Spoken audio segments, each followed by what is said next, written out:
the longest minute.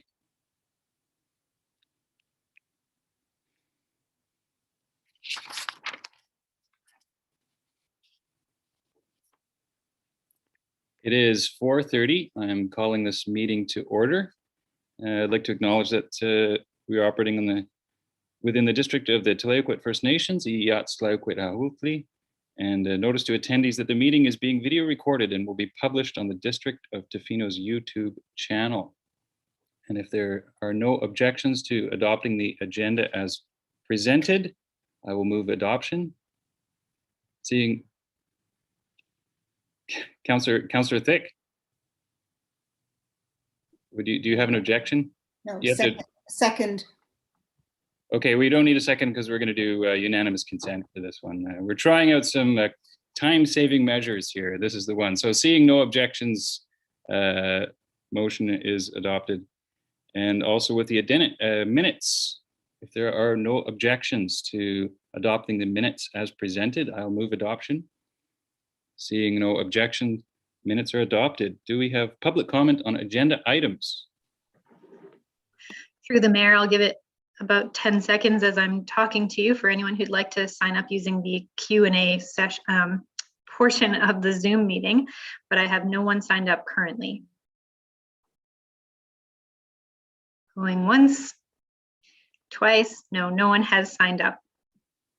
Okay, I'll move right on to the mayor's report. I have a few things to let you all know about. I did meet with the medical health officer, Dr. Benusik, to discuss immunizations and possible pop-up clinics for seasonal workers, and that is in the works. And I understand that there are opportunities that may arise in that regard. I also met with Ahousaht Hesquiaht, our MLA rep, Tourism Tofino Chamber of Commerce, and certain industry reps from the kayak community about park openings this summer. And the word we have back from both Ahousaht and Hesquiaht is those territories are still closed until further notice, with some exceptions for kayak companies in some instances. And also had a mayor MLA roundtable, which is actually in the correspondence. We've all got that in the correspondence, the notes from that meeting, and it is good to see that in the agenda today we have some outcomes of one of those grant opportunities that was presented by our minister. We also had discussions with North Island College, and I'll be meeting with representatives from North Island College on some education opportunities for Tofino, so upcoming info on that. Also had a very recent ACRD illegal camping roundtable, which was quite a few mayors and reps on that to discuss options for dealing with illegal camping on back roads, as well as in urban settings like Tofino's last year, people camping in their vans on streets, etc. So that is in the works. The province is working on many different options, and nothing is set in stone. It is a hot topic. Also had a resort municipality working group meeting hosted by Ange Quiliza. And she just presented questions to Minister Farnworth and Minister Osborne, which is just wrapping up a meeting right now to discuss COVID restrictions and orders that are being implemented and established this Friday. One interesting note that presently the province is about 30% vaccinated and moving along at about a 1% increase in vaccination a day, so that by May long weekend, according to Minister Farnworth, if all goes well, we should be approximately 60% vaccinated. So big yahoo for that. That's all for my mayor's report. I believe we have no delegations. We're moving on to correspondence. So I'll go down the list here. 7.1, correspondence from Wildwise Society and Coexisting with Carnivores Alliance requesting support for moratorium on recreational hunting of wolves. Thank you for that letter. And I'll just pause very briefly after each correspondence, and if nobody is chomping at the bit to make a comment, then we'll move on. But we just to remind everybody that this is often a time sink. So, do you have a comment or a question, Councillor Thick? Yes, I would be interested in writing a letter of support for this motion that Oak Bay has put forward to AVICC and UBCM. And I think the reason I'm suggesting this is because I think it has some possible consequences for the seawolf population in and around Clayoquot Sound, and the West Coast. So that's something that I would be interested in supporting. I don't know how others feel about that. I would support that. Okay, anybody else here? You want to? Councillor Challenger. I would also support.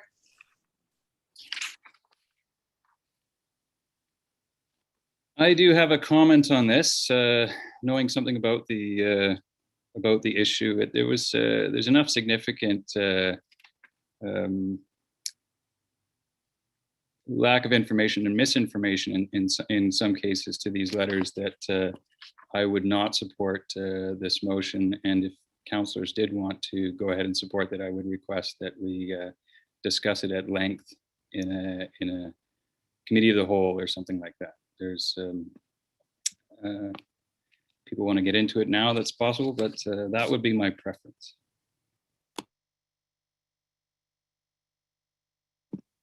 Councillor Steer. Thank you, Mayor Law. I think in the letter of correspondence, one of the support mechanisms for this, and this might be the opportunity for Tofino Council outside of writing a letter, is it is going to be a resolution at AVICC, and at that point there would be discussion around the proposed motion to bring it forward to UBCM. That might be an opportunity there, I believe, for maybe council to be able to support or not support, whatever it may be, the resolution that's being brought forward. It's just a suggestion, but I'd be open to other comment. Councillor Chalmers. Yeah, I'd like to agree with Councillor Steer there. I appreciate what Councillor Thick was bringing up, but I sort of looked at it as a AVICC opportunity as well. I think that that's a good idea. We did have 3 councillors that wanted to initially support this. Moving to AVICC, I think, is a good idea. Councillor Anderson? I'm happy with that, to deal with it at AVICC. Time to find out more information too. I would agree. Thank you. Okay. Thank you. And I see a nod from Councillor Challenger. So let's move on. 7.2, correspondence from Owen Enright regarding wolf hunt. And I think we could probably thank Owen for this and attach it to the previous correspondence. 7.3, correspondence from City of Victoria regarding council motions to support for laid off hotel and tourism industry workers. 7.4, correspondence from Ministry of Municipal Affairs regarding April regional calls follow-up. And I think we'll touch on this important part of this correspondence later on in the agenda. 7.5, correspondence from City of Penticton, a letter to UBCM. Seeing no hands, we'll move on to presentations and reports. And we have 8.1, Tofino Housing Corporation Annual General Meeting, and invited presentation from Ian Scott, the Executive Director of THC. Ian, welcome. Ian, I have unmuted you and promoted you to a panelist. You can share your screen and begin a presentation at any time, and I'll begin timing you for 15 minutes.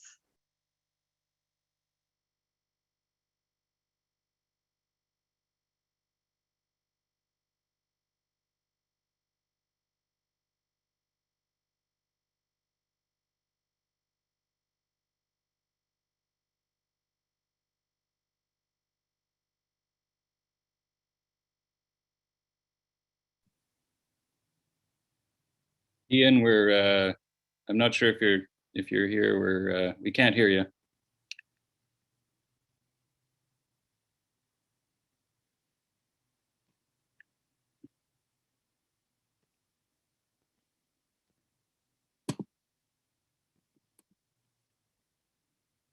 and Scott.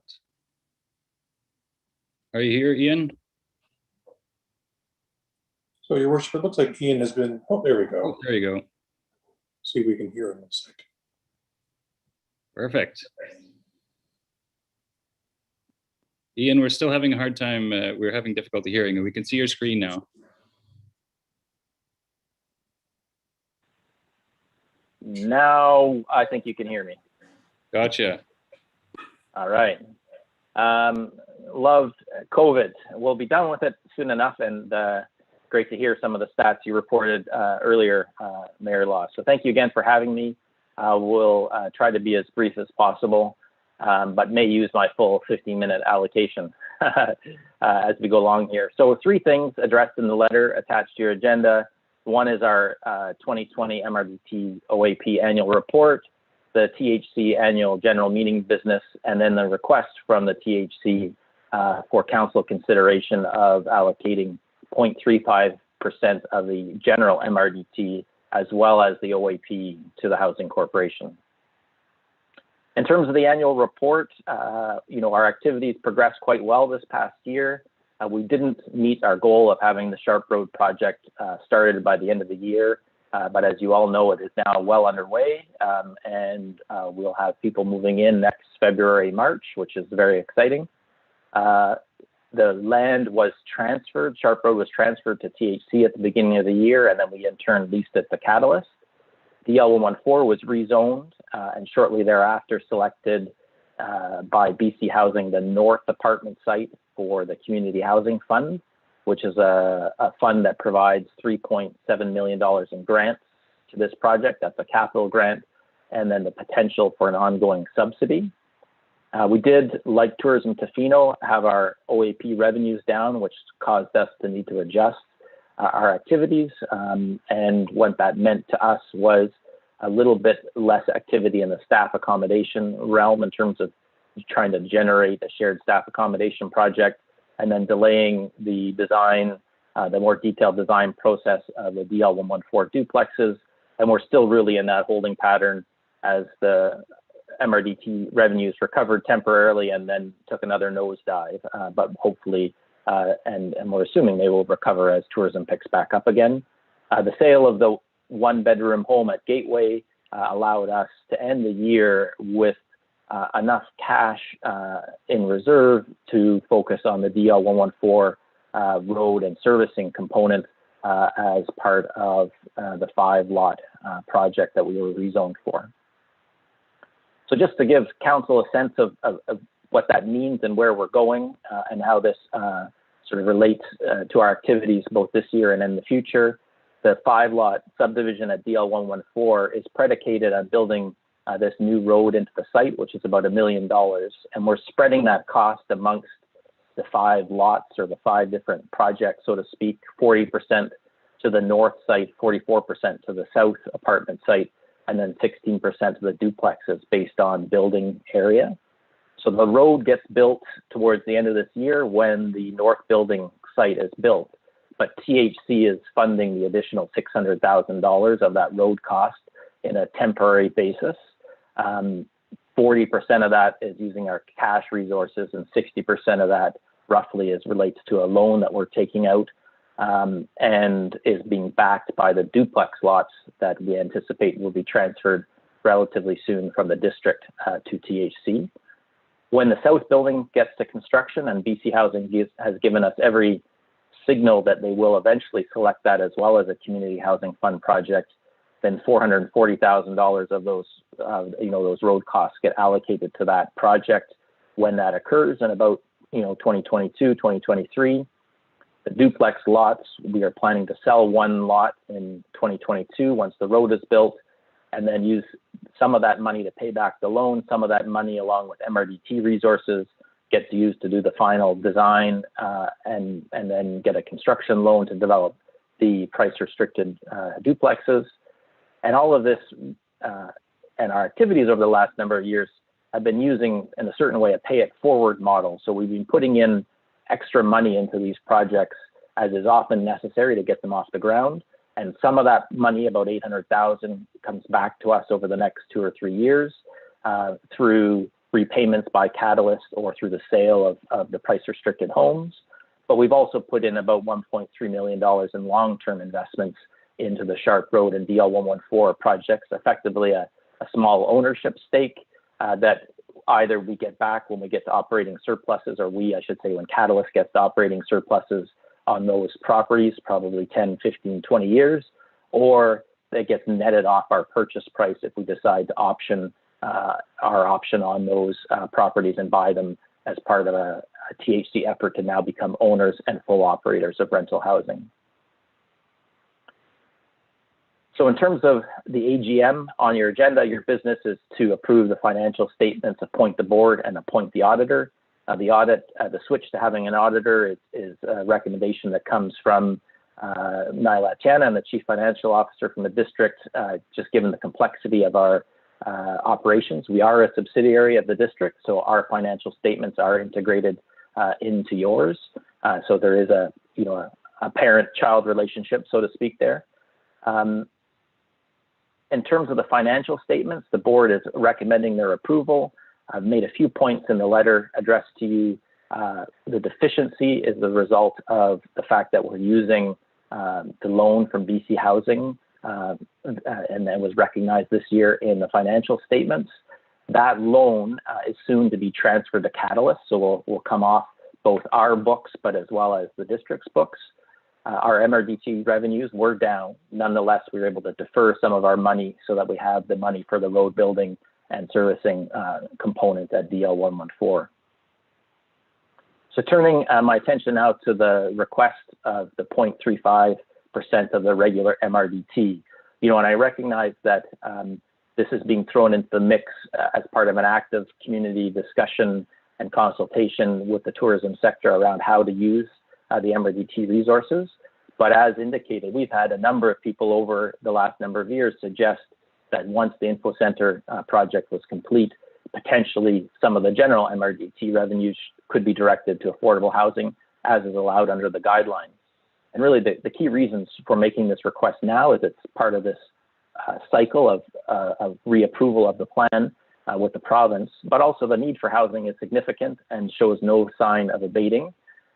We have used existing developer contributions that came from the sale of Sea Otter and Gateway, as well as other amenity contributions through the rezoning. Those are dried up, so we have one less source of money going forward, as well as we've been very successful, almost $9 million in grants related to this cycle of build.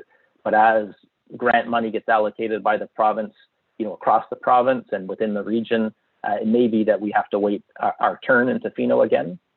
There are no grant programs for affordable home ownership housing, so that while we haven't yet finished our first build, and so the exact metrics of how much it costs us to build versus how much we sell them for is still to be determined. It is likely that may cost us more on a per unit basis to deliver that type of housing. And then construction prices keep going up much, much faster than anyone's incomes do. And so it's going to take us more and more money to deliver below market affordable housing. And then the district commitment to using DL114 land is uncertain, which may mean an increased cost for us going forward. So if you accepted this request and did make the decision to contribute that 0.35% as well, that would give us about $500,000 a year in MRDT revenues, which projects to about 10 to 20 units of housing a year, depending on whether we're buying land and what kind of grants we can get, as well as the cost structure that we're faced with. Obviously, to underscore the fact around the DL114 lands, if we continued to get those lands that we have both built on, but then also sold some to make these projects viable, and we also got the general MRDT, we can just build housing that much more quickly and potentially serve a greater diversity of needs. Attached to your agenda is the Tofino Housing Corporation overview, which attempts to get some more information into the public domain about what we have done, what we've achieved, and what we're doing going forward, as well as clarify some of the eligibility requirements for the Sharp Road project. In terms of the need, we have developed a 2030 strategic plan target of 150 units and 30 price restricted homes by 2030. So we have 90 in progress, 90 to go. And I think one of the questions that we're all asking ourselves is 180 enough? Of course, the housing needs assessment starts to get at that question, and we won't have the results of that till later this year. But frankly, for me, I'm not that confident it'll be the be all and end all. Part of it really be evidence of how many people come wanting to rent, how many people are on our wait lists. The Gateway home had 16 households competing for one home. How many people do we have coming to rent at Sharp Road and DL 114? Those are going to be much more the true tests, I think, of how we're doing at meeting the demand in the community. As per the overview, you can see that the data suggests both rent and ownership prices are going up 7 to 10% a year. And on average, between Tofino and Ucluelet, incomes are maybe going up 2% a year. And of course, those are just averages. So some sectors will be faced with stagnating incomes, while others, might be doing a little bit better off. But the long and short of it is that homes are becoming more and more unaffordable year after year, and the demand is only growing. If we look at Whistler and use sort of a comparison of how much housing is operated or controlled by the Whistler Housing Authority and apply those metrics to Tofino, it suggests somewhere in the range of 200 to 400 units, given current, community size. I think the census drastically underestimates, based on some work that Aaron Rogers and I did on trying to count housing units in the community. But nonetheless, I think the answer to my question is 180 is probably not enough. How far and we need to go is still a bit to be determined. But I think we could certainly go faster than build another 90 over the next 6 or 7 years. The other side of the coin is the funding. So as talked about earlier, those district reserve transfers have dried up essentially, unless you negotiate additional contributions from developers. The MRDT, the OAP, should be continuing. We have talked about the fact that, or I talked about the fact earlier, we have that pay it forward model, so about $800,000 coming to us in the next few years, which should help offset that district reserve transfer difference. But if we don't have land to sell from DL 114, that's going to hurt our bottom line. Grants, how much further can we get over the next 5 to 10 years with grants? And then this question of, are we buying land? That is rezoned land value, as per the letter I sent you. If you look at pre-zoned land prices, it's maybe half of that, but it really depends on the site, and there's not a lot of land to purchase in Tofino, and not a lot of it already cleared or ready for development. There is an error in my letter, which is highlighted here in red, but probably going forward, again, if we're not getting community housing fund money from BC Housing, we're looking more at the right-hand column, which is costing us about $50,000 per unit to develop, again, depending on grants and whether we're buying land. So you can see how that $500,000 starts to stretch to that between kind of 10 to 20 units per year, depending on those other factors in play. Tofino Housing Corporation, partnered with Catalyst, is doing a good job of developing housing at a price that beats the market, so to speak. And you can see the real difference in these two middle columns, where we talk about the difference in those big grants for DL 114, really bringing down the cost of construction, or the real cost that we're faced with when it comes to loans, and how we're doing just in general in comparison to a recent private development in Tofino. If we add the land reduction in there, we bring those costs down, and every time we can reduce our costs, that means we can increase the affordability quotient. In the overview, looking at some metrics, trying to analyze and understand what kind of payback or benefit is coming to the community. And if you just look at the reduced rents on a project like Sharp Road, which is less of a benefit than we're going to get at DL 114, you see a 2 to 11 year payback on a 60 to 100 year project. So really good return on investment. We can use the same type of analysis on price restricted housing. And again, we don't know exactly what the outcome is going to be, depending on construction prices and all those kind of things.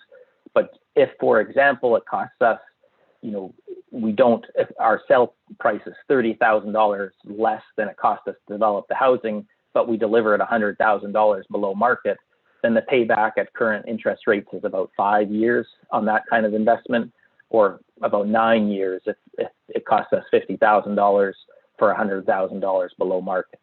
So just an example of how we are delivering good value to the community. And just one final point, this is in our strategic plan. Our focus is in the middle area, the below market, non-market housing, without it being social housing with supports. And our key focuses are the rental housing as well as the price restricted ownership housing. And if we did get general MRDT, we'd certainly be open to discussion around, well, can we do maybe more on the staff housing or those social housing components? Or what does that look like as a 5 to 10 year, 10 to 15 year strategy? Because those are certainly other needs being unmet generally in the market. And with that, I will stop and say thank you, and happy to take any questions. Thank you. Thank you so much, Ian. Do we have questions from council?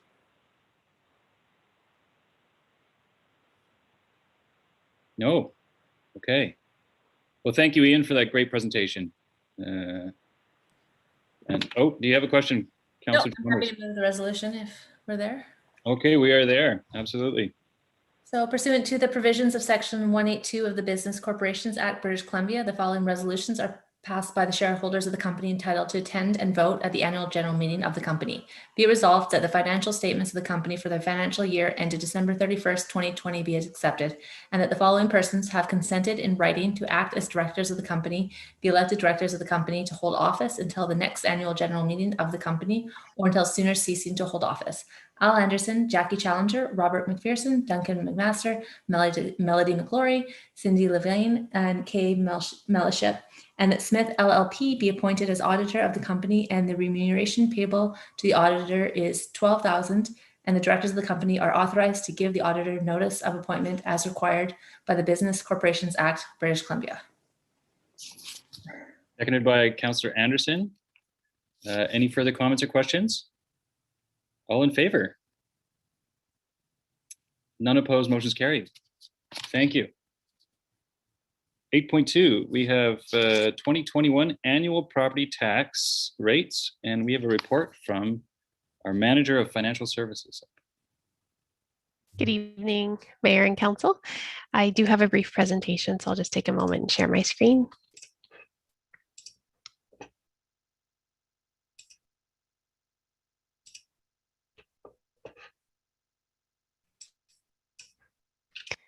Okay, so this evening I will be presenting the 2021 annual tax rates, and this annual tax rates bylaw comes after adoption of the 2021 to 2025 financial plan, which was adopted on March 9th. We have to have a bit of time between adopting the two because we do have to wait for the revised assessment roll from BC Assessment to determine what the tax rates will be. We are developing tax rates based on the revenue requirements that were adopted in the financial plan bylaw on March 9th. I provided quite a bit of background in the report to Council. I will not be going over all of that in detail, but I will highlight some of the items in the report for discussion today, and I'm happy to answer any questions afterwards. So I briefly just wanted to go over the financial planning process, how we got to today, because it all is in relation to that very lengthy process that we began back in November of 2020, where we brought forward the first financial planning information to Council. We brought forward a balanced budget in a 2-day meeting, February 10th and 11th earlier this year. And the last special budget meeting was on March 1st, where staff received authorization to prepare and present the financial plan bylaw, which was adopted on March 9th. We are introducing the tax rate bylaw today and recommending adoption as well. We continue to be under the ministerial order that allows us to do so for financial plan or for financial bylaws. The 2022 to 2026 financial planning process, believe it or not, has already started, and we will be bringing something to Council before November of this year. And we will be bringing forward prior to that an update on the 2021 budget in August of this year for a Q2 financial update. So this is a point in time where I like to highlight any changes in the assessment roll based on the time between receiving the initial assessment roll called the completed roll and the final assessment roll called the revised assessment roll. This year, immediately after receiving the revised assessment roll, we received a supplementary adjustment, which we can often do throughout the taxation year, which means there are changes to that revised assessment roll that we receive towards the end of March. This year, we received one immediately after the revised roll, so we've used that to calculate our tax rates this year. Normally, we don't have an opportunity to incorporate supplementary adjustments, but this year we did. So that's in relation to 700 Sharp Road. BC Assessment has made the determination that for 2021, this property will remain exempt, and in 2022, it will likely change to tax status and move from exempt. And that largely has to do with the state of the property or the nature of the property. It didn't change form from the time where it was in THC's name and then it was subsequently leased out. It remained in the form and character that it was in when it was initially transferred.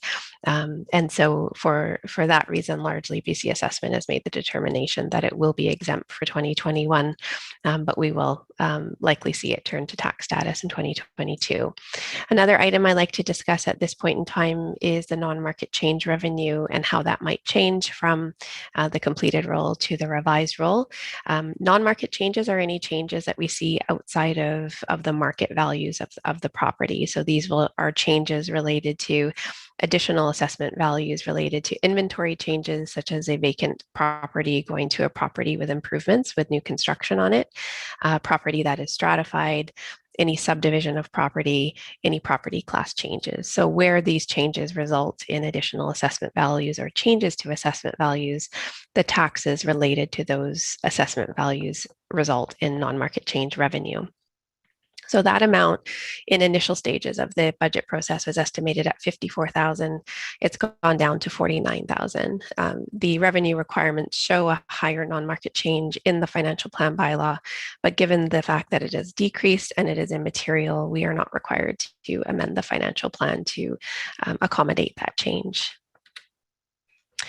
And so I'd like to go over the 2021 tax calculation. This is something that Council has seen throughout the budget process. So adoption of the financial plan was at a slightly higher municipal tax levy, that bottom line number at 4.8 million. It's slightly higher in the financial plan due to that slight change in our non-market change revenue.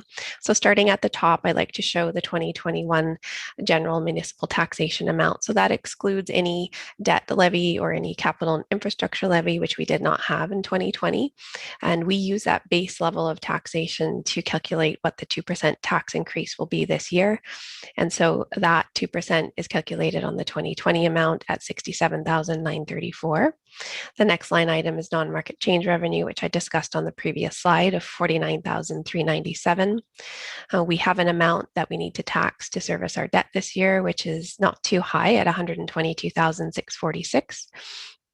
And then, of course, we are bringing back the capital and infrastructure levy, which was a decision made by council at a previous budget meeting at $1,162,827.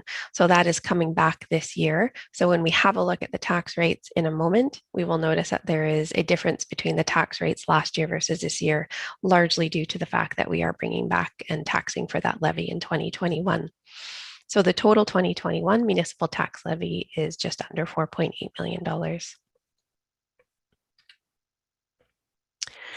A comparison of the 2020 and 2021 assessment values is something that I like to highlight as well. So we're seeing about a 5% overall increase in assessment values, just under $64 million.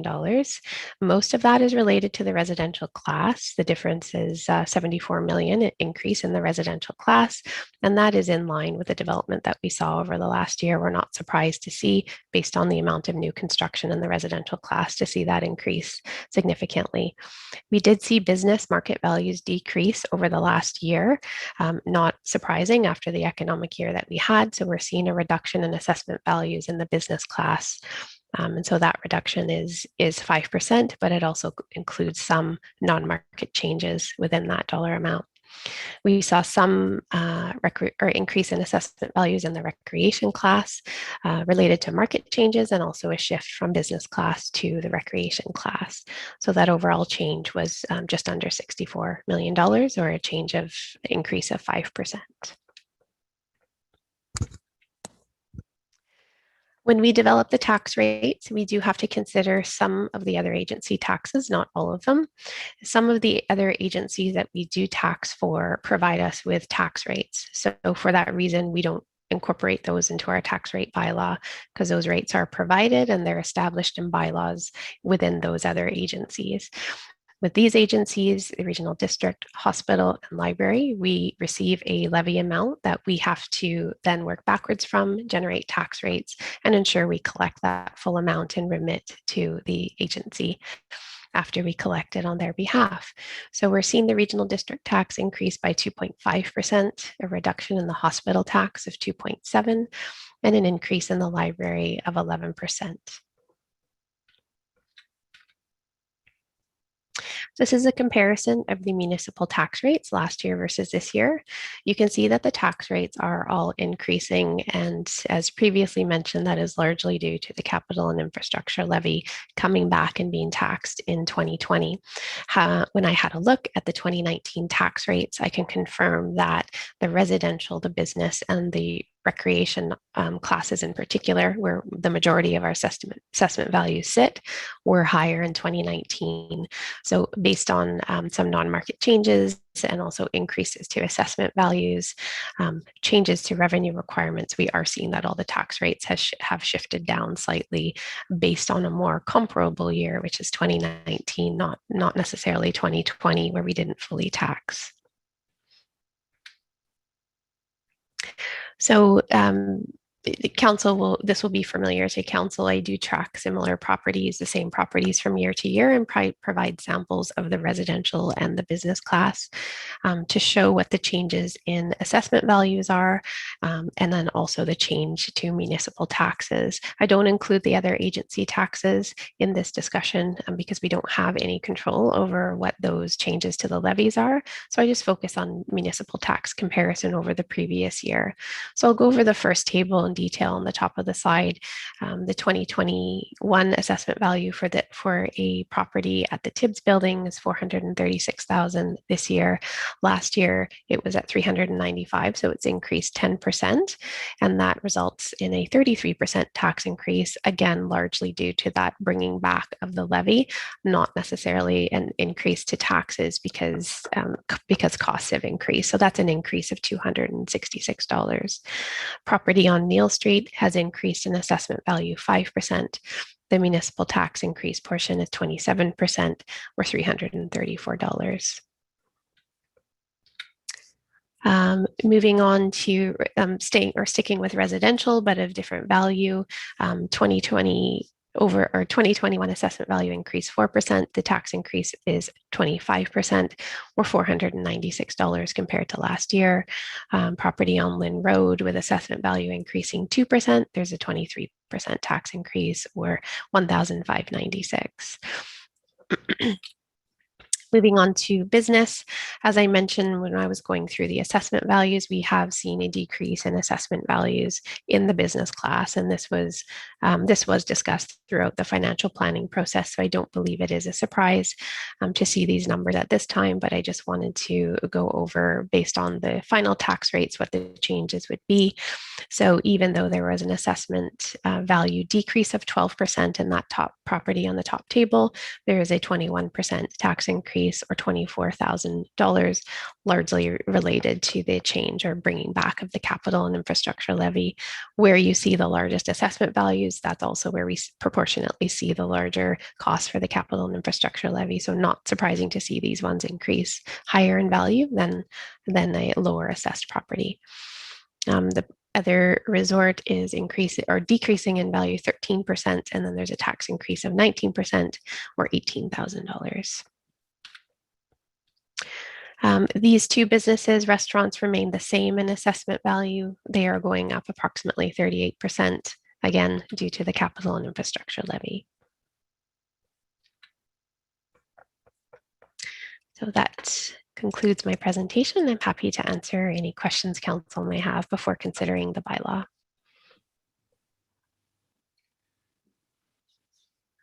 Questions for our manager? Yes, Councillor Anderson and then Councillor Thick. I'm just curious why a restaurant business gets hit so much harder than other business types. Any idea why that works out that way? Through the mayor, when you say it gets harder hit, I'm sorry, I'm not sure what it's almost a 40% increase, and the next highest is around 27 or so. That's what I mean. I see. So in terms of percentages, they will vary based on the assessment value of the property. So if it's assessed at a lower value, it will increase at a higher rate than a property that is considered or that is assessed at a much higher value, because it is increasing on a higher value. So it's not necessarily a 38% increase over the previous year's tax bill. It's just a well, I guess I shouldn't say it's not a direct comparison to every other property, because the assessment values are starting from a different point in time. So it's a proportionate increase, and I'm sorry, I don't know if that is the best explanation, but yeah, that's as good as I get it. I see that every year that we go over this, that's it really varies from one type of business to another. Okay, thanks. Councillor Thick. Thank you. I had 3 questions. And one was the library going up 11%, even though I know that's not, it doesn't make a big difference. But how is it that the library goes up by 11 and the hospital's down by 2 something? That's my first question. Through the mayor, unfortunately, I don't have the details in front of me on the budgets of those 2 agencies. I may have to ask council if they may have information, whoever sits on the boards. Councillor Anderson, you had your hand up. If there's we're gonna maybe let everybody go through to ask Nyla a question, and then we'll just make sure. Yeah, for Councillor Thick, the increases to the library assessment or requisition, I should say, is based in the library's VIRL's financial plan. And Councillor Steer, go ahead. yeah, and Councillor Thick, for the regional hospital board, those are budgets that are set through the regional hospital board, and those encompass several of the functions and operations of the various facilities within the region. So we would have to go. Terry Fong, the CFO at the ACRD, would probably be the one that would have a more accurate information on that. Thank you. The other question I had was, how is it that the resorts, in the 2 examples you gave, one was down 12%, the other was down 13%, yet we see properties in Lynn Road going up by 23%. Can you give an account for that?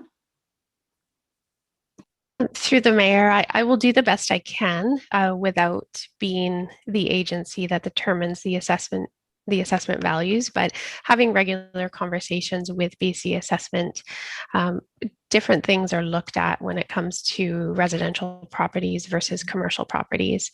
When commercial properties are reviewed and assessed, they do consider revenue information, for example, and that's not something that's considered with a residential property. So they are evaluated differently. It is somewhat based on use as well, and that will change the assessment value. So I can't say exactly what's happened with the specific properties, but they are definitely not valued in the same way, residential properties versus commercial properties. Mm-hmm. Okay, thanks. It just seems fairly significant that both resorts have quite a decrease, yet to Councillor Anderson's point of the restaurants not maybe undergoing the same scrutiny. I don't know. I'm just asking the question.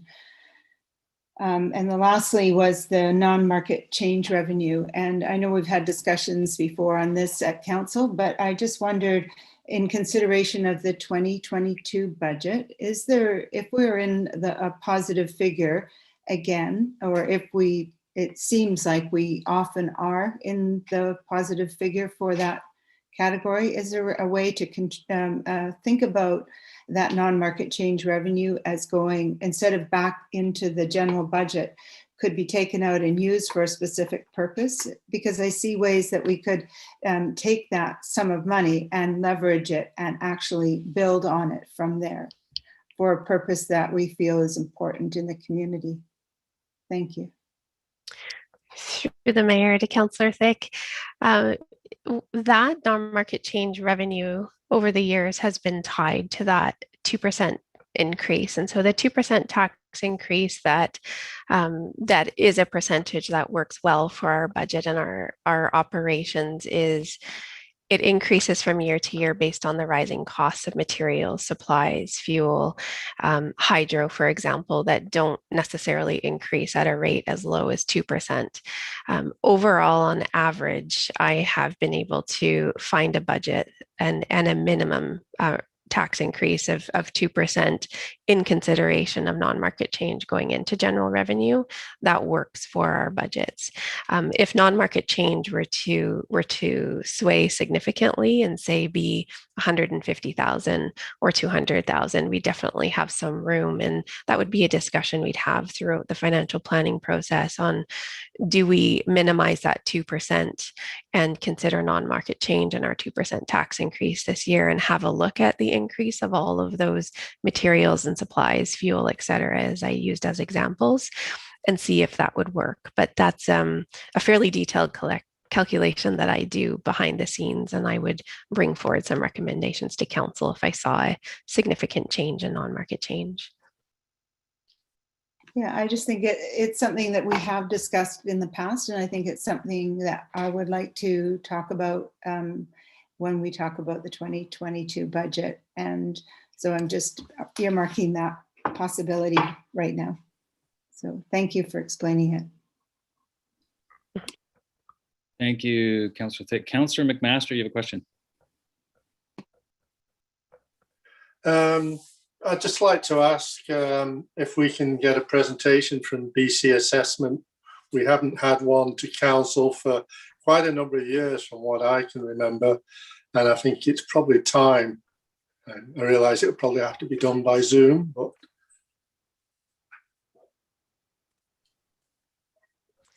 so I put that through the question mayor to too. I guess all of council, we can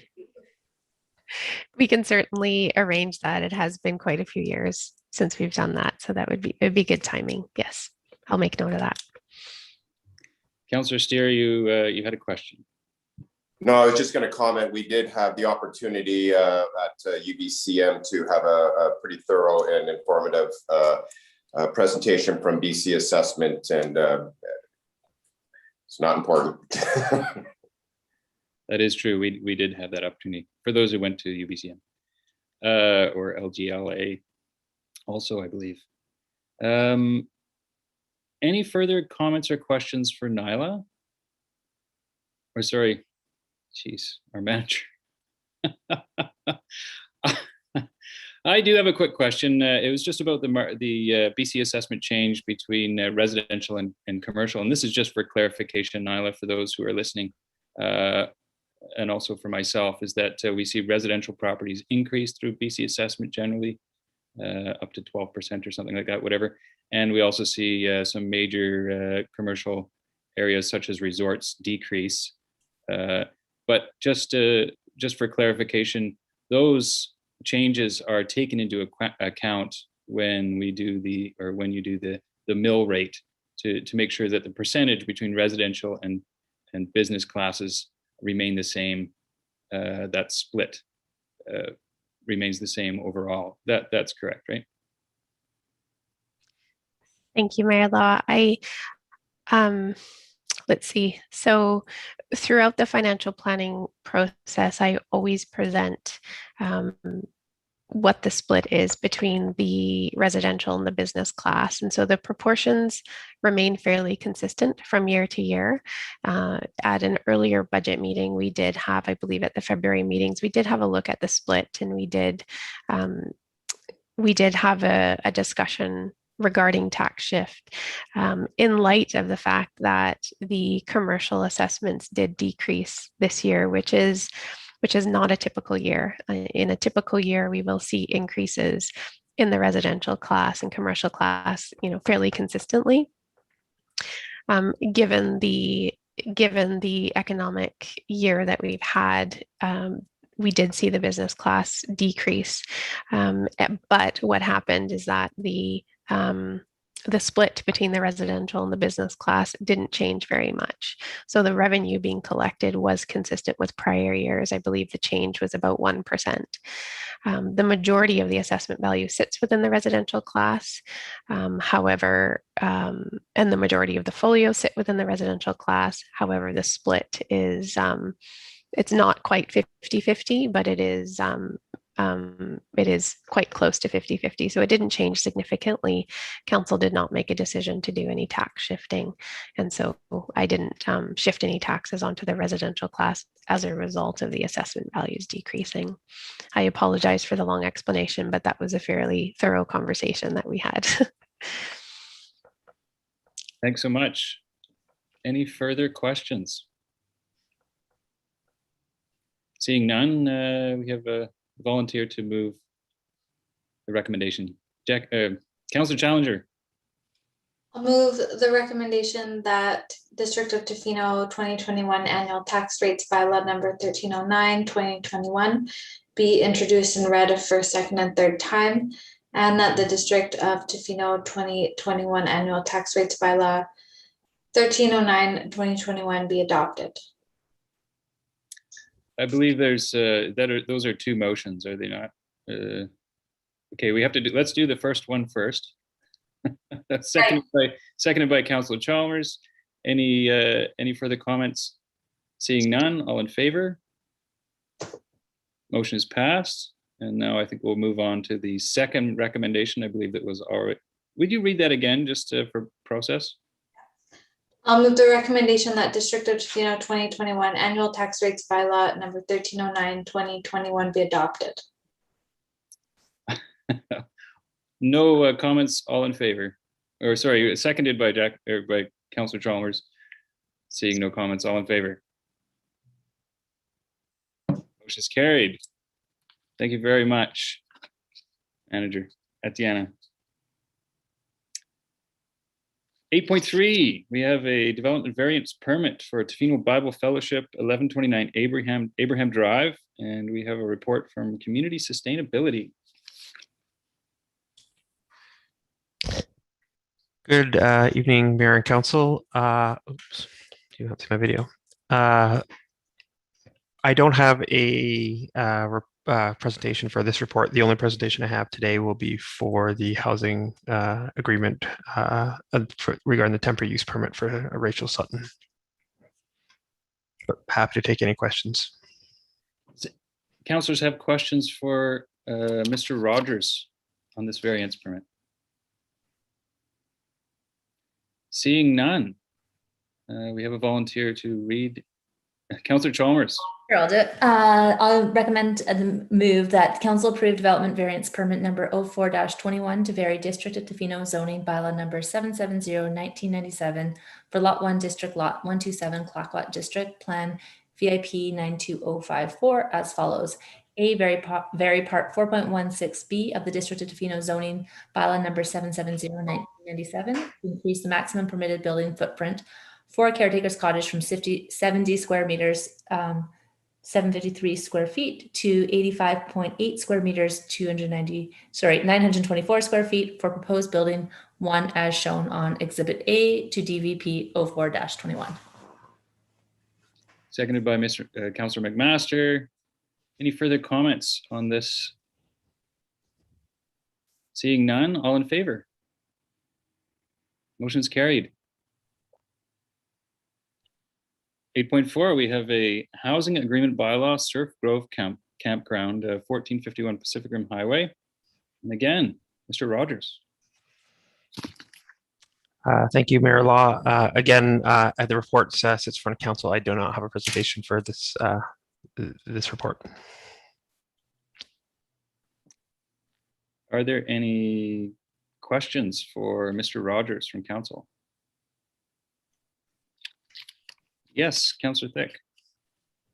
Yeah, just one quick question. When I read the report, I wasn't sure. Does it mean at a future time that the proponent can add one, or is it just for 8 units, 2 side-by-side buildings as is shown in the report, or does that mean there can be more subsequently? The way that I understand the bylaw to read is that it is limited to the unit shown in, on the survey. Thank you. Any further questions for Mr. Rogers? Seeing none, would somebody like to move this recommendation? Councillor Thick. Yeah. That the District of Tofino, the motion is that the District of Tofino Housing Agreement Bylaw number 1310/2021 be introduced and read a first, second, and third time. Seconded by Councillor Challenger. Any further comments on this? Seeing none, all in favor? None opposed, motion's carried. Thank you, Mr. Rogers. Oh, you're up again. We have 8.5 housing agreement information report to Sutton 1430 Pacific Rim Highway. And we do have a report from Community Sustainability, or do we? Your Worship, there is another item before that, which is, I'm sorry, you are correct. Sorry about that. No problem at all. Thank you, Mayor Law. I will share my screen. I do have a presentation for this item.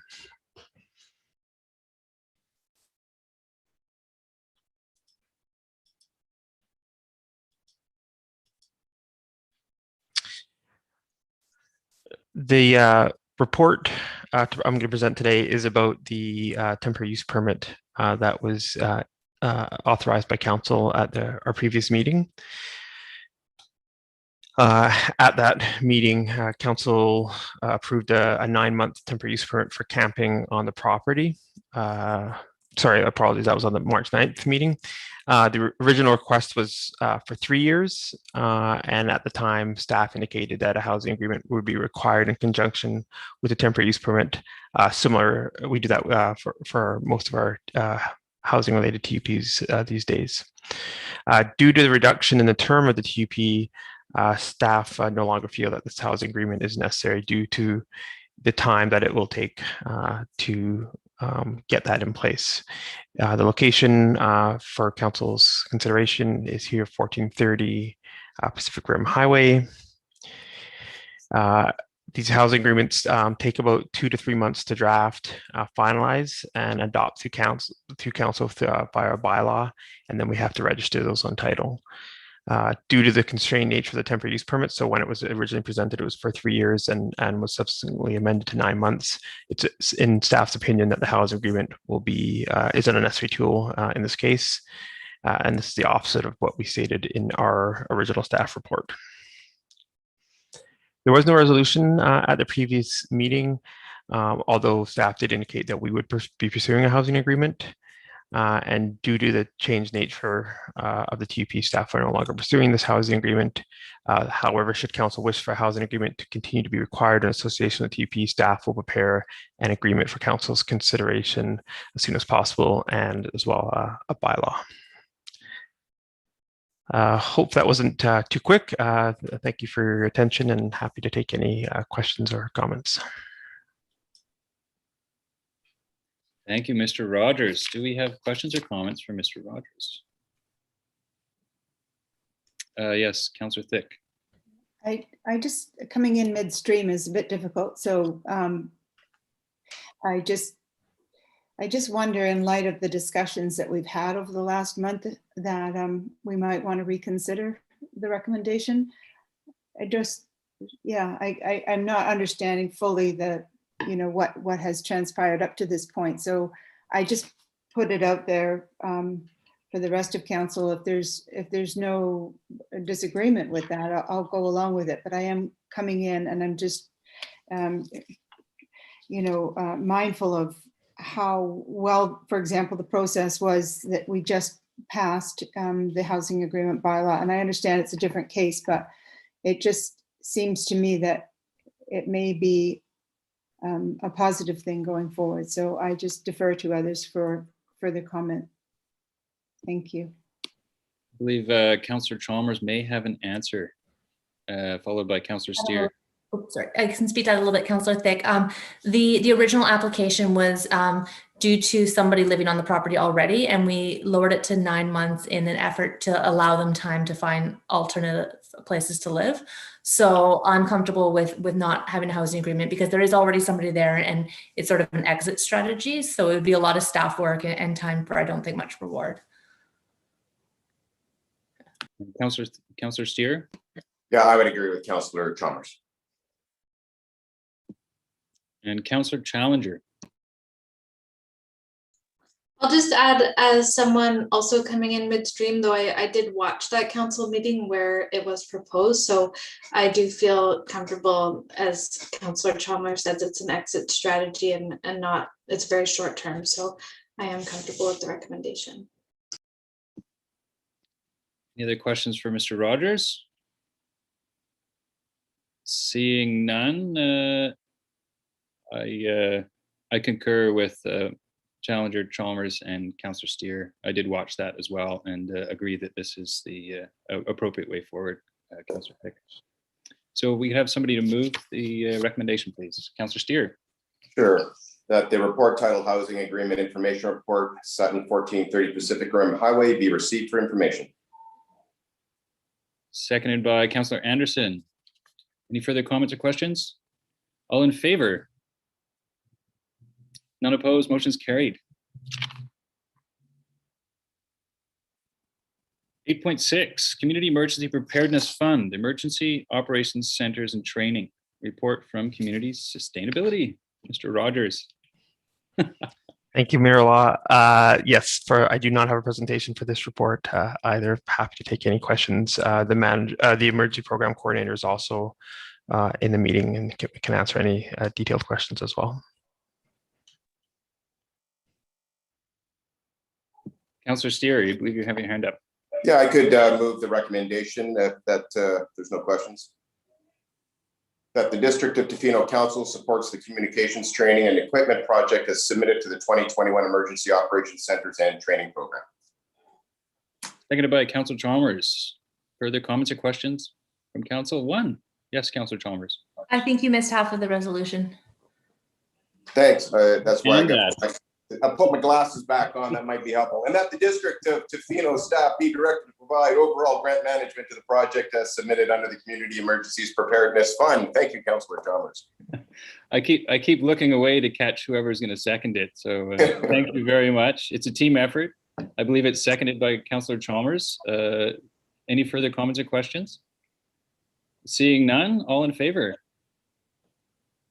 None opposed, motion is carried. 8.7, Tofino Development Approvals Framework Report from Community Sustainability. Excited about this one? I'm excited about that. Thank you, Mayor Law. Once again, I do not have a presentation for this report. Do we have questions or comments from council for Mr. Rogers? I do have a comment, and I believe this, oh, sorry, Councillor Thick. Do you have a question or comment? Yeah, I just was, I guess I had 3 comments, and I wondered, firstly, about whether we could hire, an extra person or contract staff person to maybe help out with this. I thought, and maybe I'm naive, but it sounded like 80 hours to, is that, what was it? That's what I read, 80 hours to complete something like this sounded rather optimistic. Perhaps I'm wrong, but I do remember, in the past we've had conversations about this, and I just was thinking about several things. One was and it was mentioned in the report, just this ability somehow to increase the transparency, not only to the public, so that the public or the proponent of a particular development knows exactly what they have to do, but that maybe that council also knows what's coming up. What do we need to consider when we're considering the one thing in front of us? So I'm just thinking about this, is it possible to hire someone who could do this, who's an added person? Could we look at increasing the transparency, not only to the public, but also to the council? And I'm also thinking about, could we as council, and I'm not sure if other people feel this way, but I do, could we understand this process better? Is there a way that perhaps we could get some further training in understanding the process? And I guess lastly, that it seems that, I think it's mentioned in the report that the zoning bylaw needs to be updated. So I'm presuming that would be something that could be tackled as well with this. It's a very wonderful opportunity that we have in this grant. So I'm thinking about those things. And I do remember Councillor Bart's idea at an earlier point in time, in which she said this idea of a concierge approach. And I know that sounds a little bit glamorous for us, but is there a way that we can somehow better explain to a developer and to the council just the process by which people need to go through in order, and the timeline that they could expect, rather than, well, you got to talk to this person, then you've got to do this, then you got to wait for, it seems rather piecemeal. And I'm hoping that if we are successful in the grant, that we could really streamline the process for both the public and the council. So it would be a win-win. And I know it's probably a really tight timeline, and maybe my comments you've already thought about, but I just thought it was worthwhile to mention here. Thank you. Thank you. Mr. Rogers, do you want to have any comments for that? Or?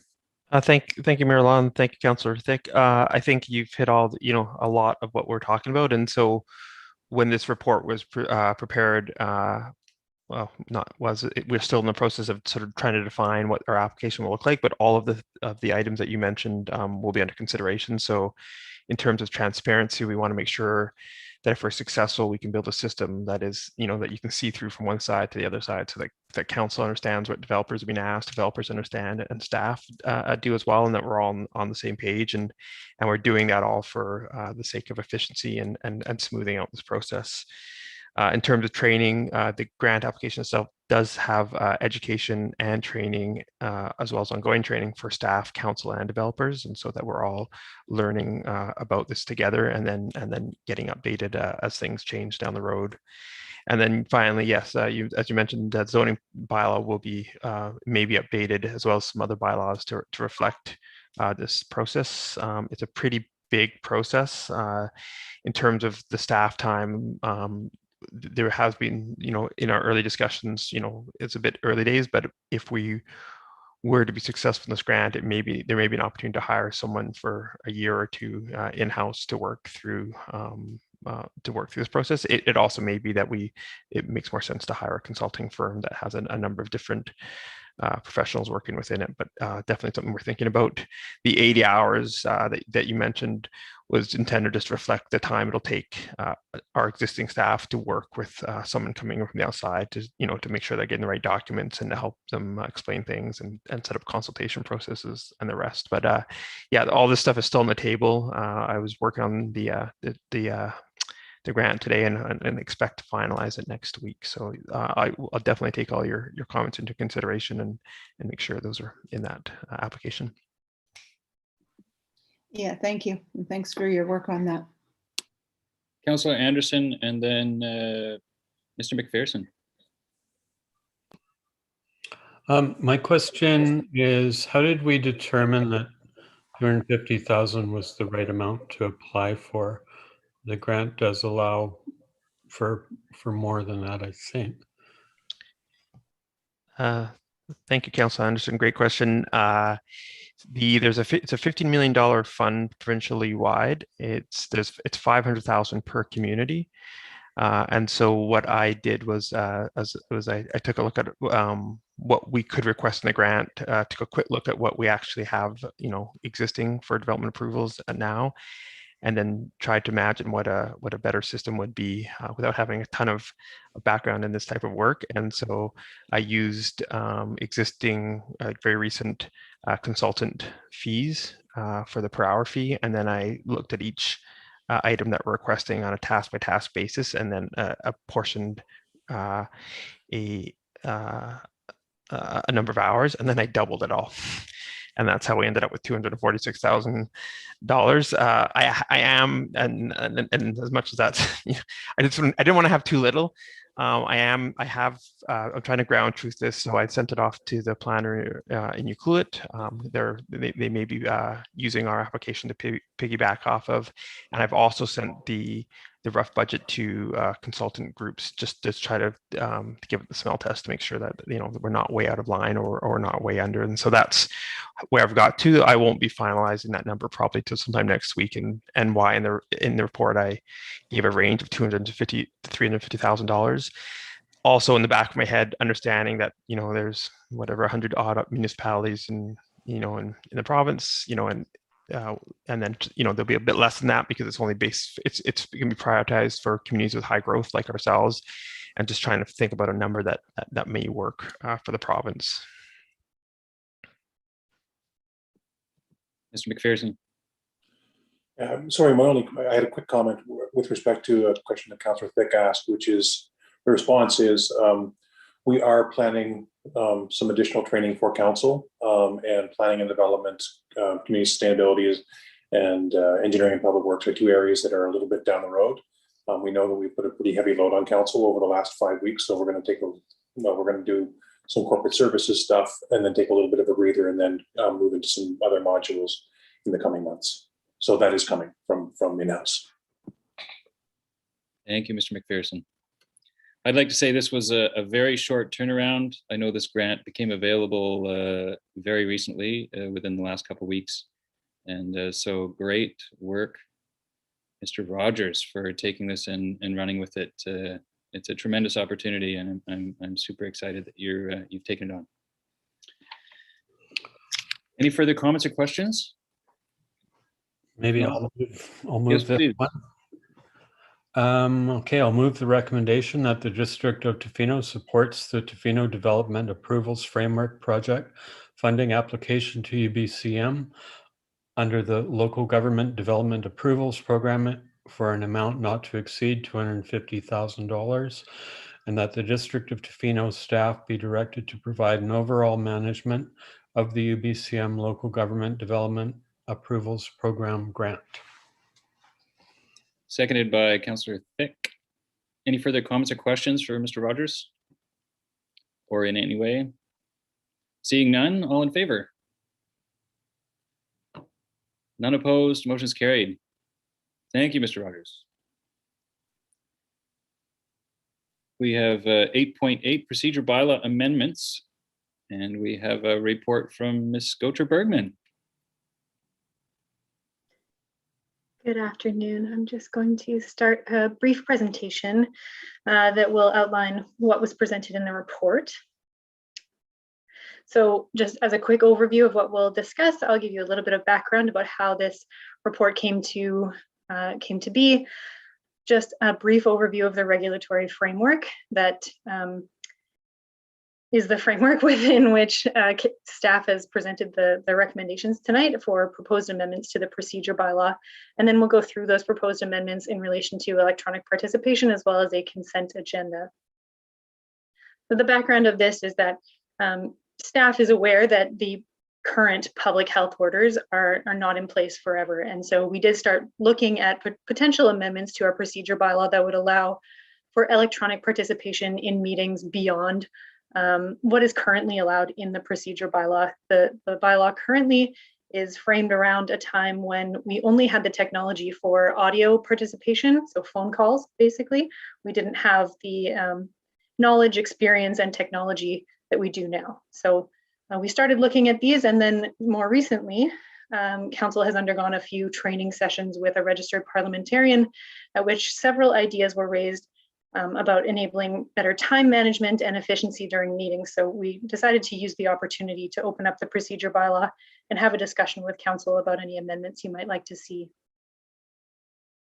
The two issues that we're trying to resolve are, sort of to recap, how to allow for increased electronic participation in the most orderly, fair, and productive way. So there will still be limits imposed on electronic participation. And then how to improve time management and efficiency at meetings to ensure that time is allotted for the most significant matters on the agenda. As I mentioned, the report does detail the regulatory framework, so I won't go into this very much, just to say that the community charter does outline a few different rules for electronic participation within which we must work. And they break that out into whole special meetings that are held electronically, as well as provisions that apply to an individual member who would like to join electronically to a regular meeting. Currently, we are under Ministerial Order number 192, which is still in force today, and we expect it to expire at some point, and it does allow us to breach the conditions of the community charter as well as our procedure bylaw and hold meetings that would not otherwise be allowed to be held electronically. So that is still in force, and we are looking forward to a time when it is no longer in force. And then finally, the District of Tofino meeting procedure bylaw, which is what we're talking about tonight. And those are our own rules and how we govern ourselves and the limits we place on ourselves to join meetings electronically or review a consent agenda potentially. So I will go through the proposed amendments sort of one by one, and I won't linger unless I hear some questions about it. I will leave time for questions at the end, but I did want to make sure that we were clear on what is being proposed in the amendments in the report. So the current bylaw, and I'm just going to go through these one by one. As I said, please speak up because I can't see everyone on my screen at the same time while I present these. So if you have an issue, please just say something to me. So currently, special meetings can be held electronically, quote, in extraordinary circumstances, and we'd like to strike the words in extraordinary circumstances because that term is not defined anywhere in the bylaw or by legislation. So staff are recommending that we strike it because special meetings by definition are held for urgent business, which is defined in the bylaw. Currently, up to 2 members may participate electronically at one time. And in our experience, it has been difficult for the chair to manage more than one participant who cannot be seen. So again, this bylaw was drafted at a time when we only had audio participation. That was telephone participation by a member who wasn't present. And it was quite difficult to manage more than one participant who was joining in that way. So we're recommending that up to 3 members could be accommodated by video conferencing technology. However, that only 1 member be allowed to join by audio only. And that would facilitate a better meeting for, I think, the chair as well as the participants, while still allowing that type of participation, but discouraging its use.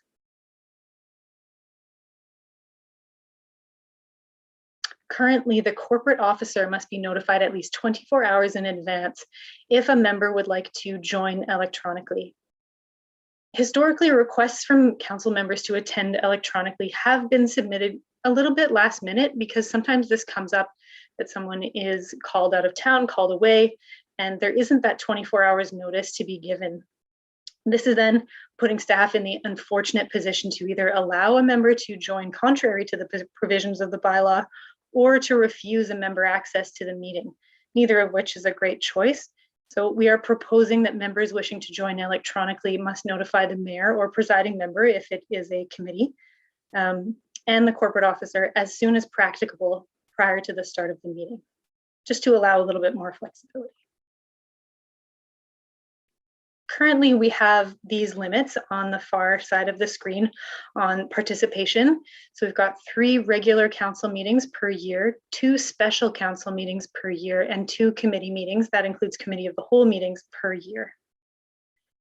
Staff have found that there's no real advantage in preventing members from participating in special meetings, which are by definition required for urgent business. So we are proposing to strike the maximum for special meetings while keeping the maximum for regular meetings, as the expectation would remain that members be present for regular meetings.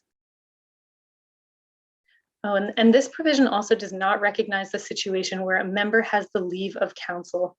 So we would also like to include some language in the bylaw that would allow a member to be absent from a meeting or to join electronically and be counted as present if they have the leave of council.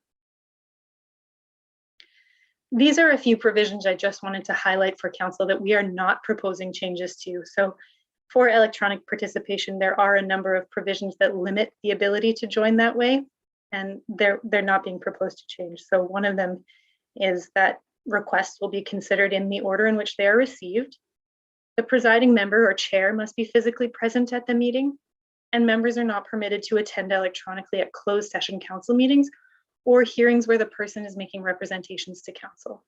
And again, members would be allowed to participate in up to 3 regular council meetings and 2 committee of the whole meetings per calendar year, with no restrictions on special meetings.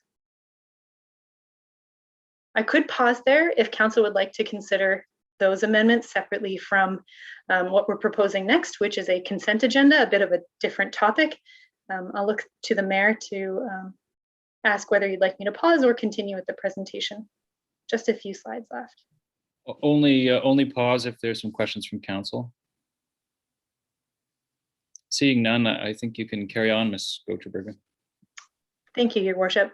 So the next part of the amendments refer to a consent agenda. This is something that we have not tried before at the District of Tofino, but it is in place in several other municipalities, as well as nonprofit boards.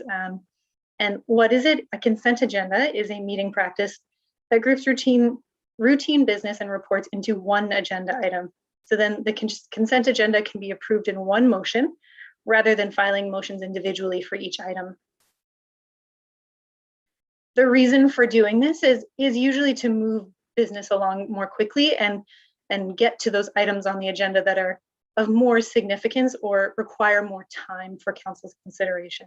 So anecdotally, we've heard that the use of a consent agenda can save anywhere from a few minutes to a half hour, depending on the amount of items that are in that consent agenda, whether they are correspondence or reports of a routine nature.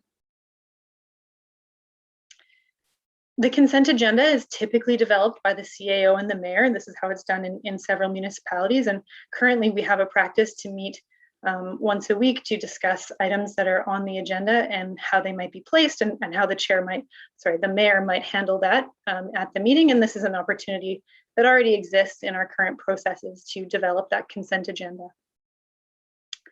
And again, the items that would typically be placed in a consent agenda include things like meeting minutes, correspondence that requires no action, and certain grant applications or other non-controversial recommendations.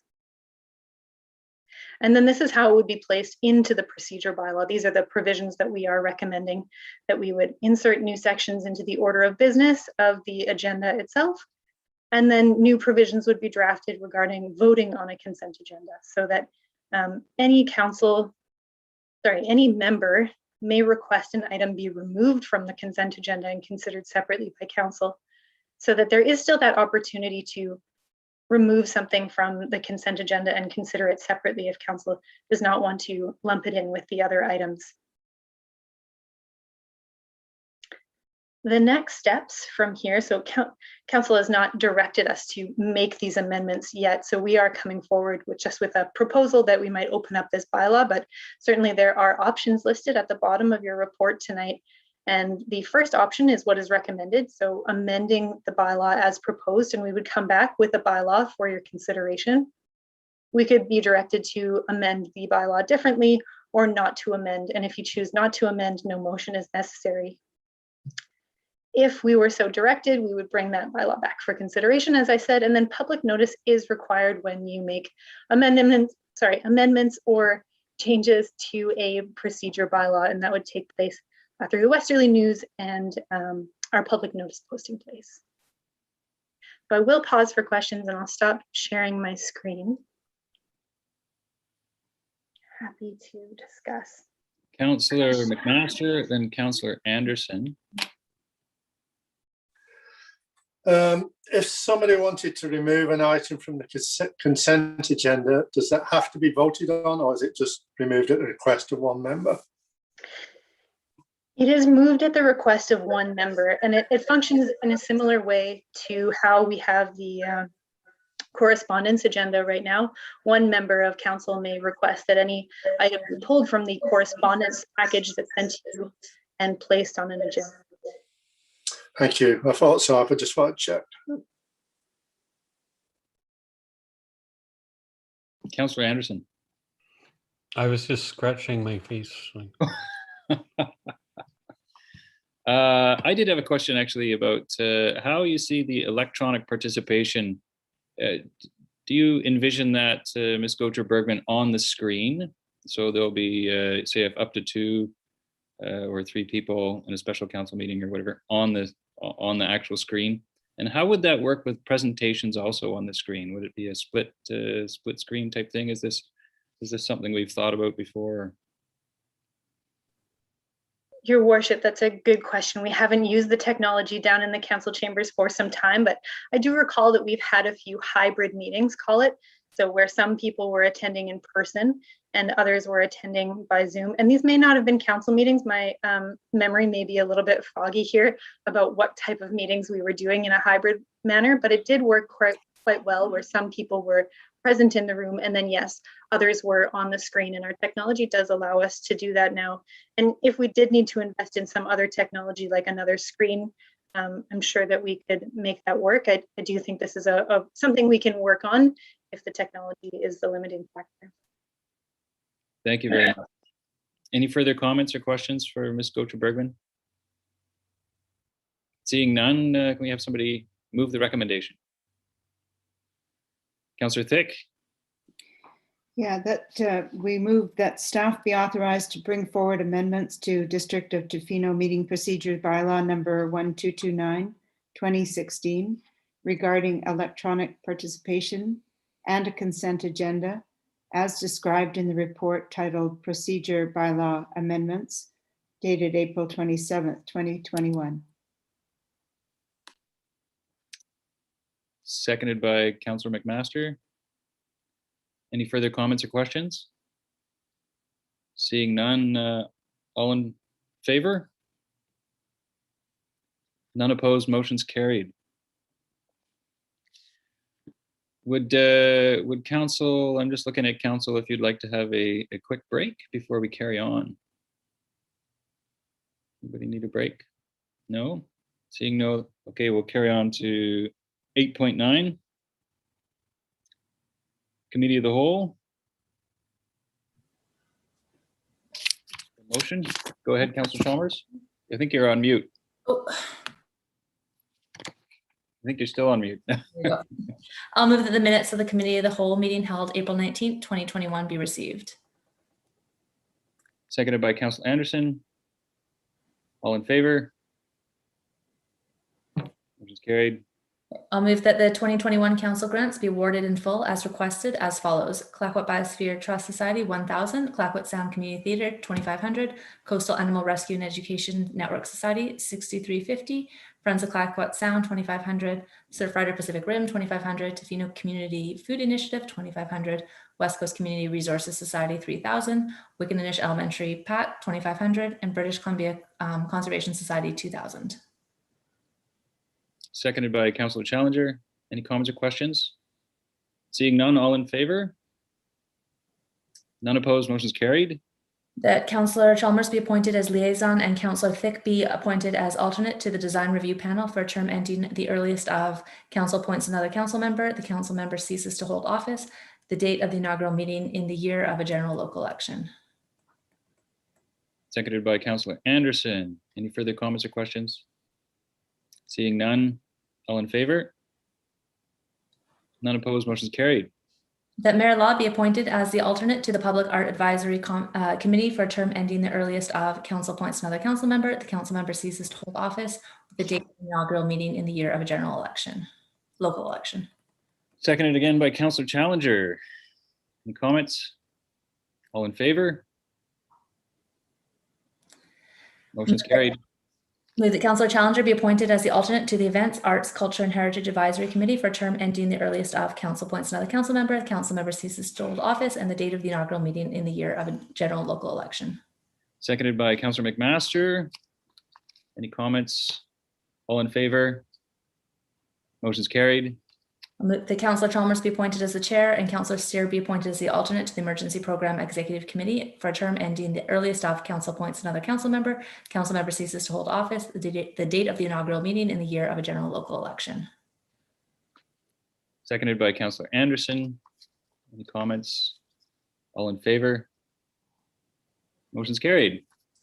Move that Councillor Thick be appointed as the council liaison to the Tofino Recreation Commission for a term ending the earliest of council appoints another council member. The council member ceases to hold office the date of the inaugural meeting in the year of a general local election.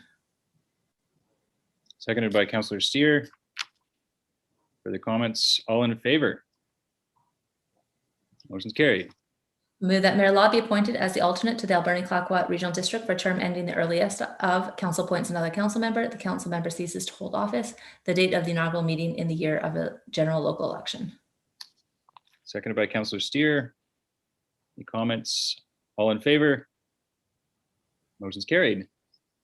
That Councillor Steer be appointed as the non-voting liaison and Mayor Law be appointed as the alternate to the Wickaninnish Community School Society for a term ending the earliest of council appoints another council member. Council member ceases to hold office the date of the inaugural meeting in the year of a general local election. Seconded by Councillor McMaster. Further comments? All in favor? Motion's carried.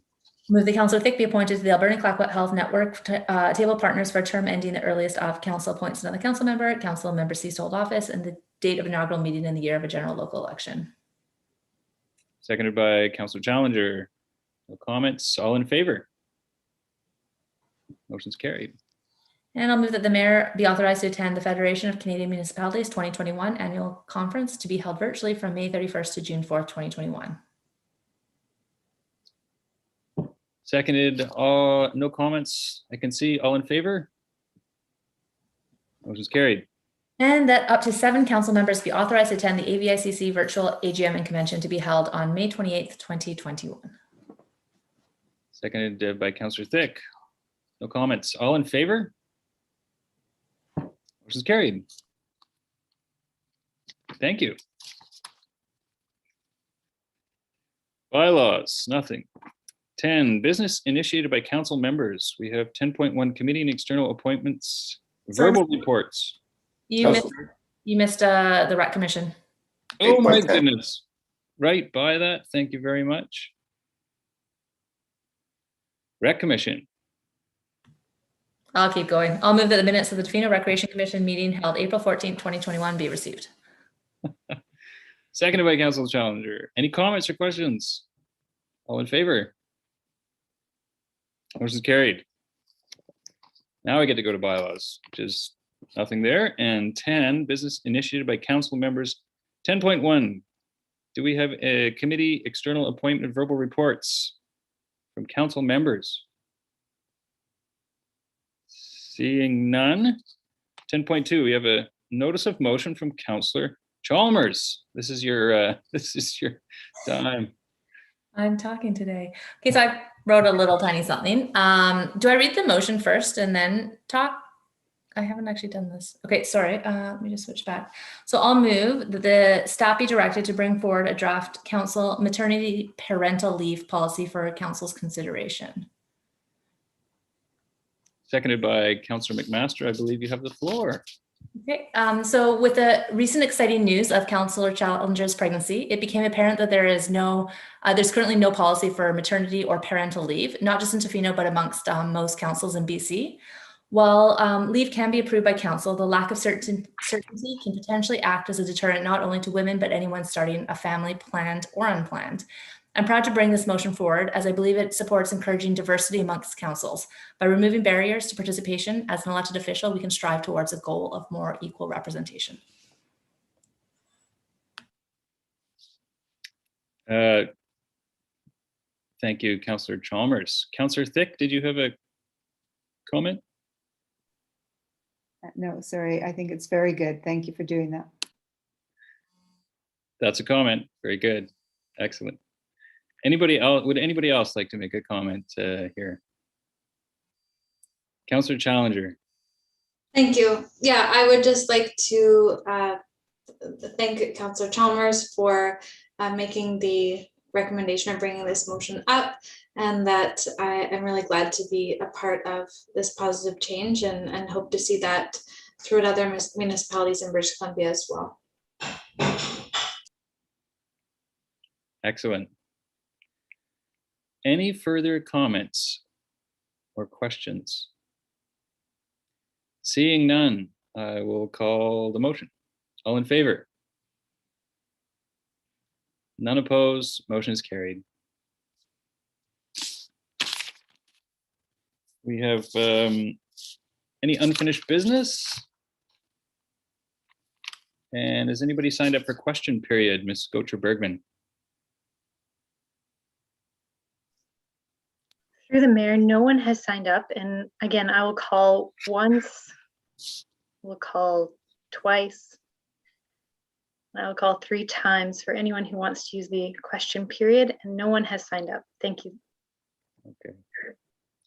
Thank you. Now, before we move to the closed session, I do have to call a break if there are no objections from council. I have a new computer and I have to find my closed session. Any objections to calling a 5-minute break? Should we move the recommendation and then we can allow people to go off and then just adjourn in it? Sorry, move the recommendation to, sorry, say that again, Councillor Chalmers? Should we move the recommendation to go into a closed meeting? And then that gives time for everybody to exit the meeting and we can then just come back into it. And then take a break in closed session? We can do that. Okay, I will move that the meeting be closed to the public pursuant to section 91A CFI and 92B of the Community Charter to discuss matters relating to personal information about an individual who holds or is being considered for a position as an officer, employee, or agent, employee relations, law enforcement, receipt of advice that is subject to solicitor-client privilege, the consideration of information received and held in confidence relating to negotiations between the municipality and the provincial government or between the provincial government and a third party. Seconded by Councillor McMaster. Any comments? All in favor? Motion's carried.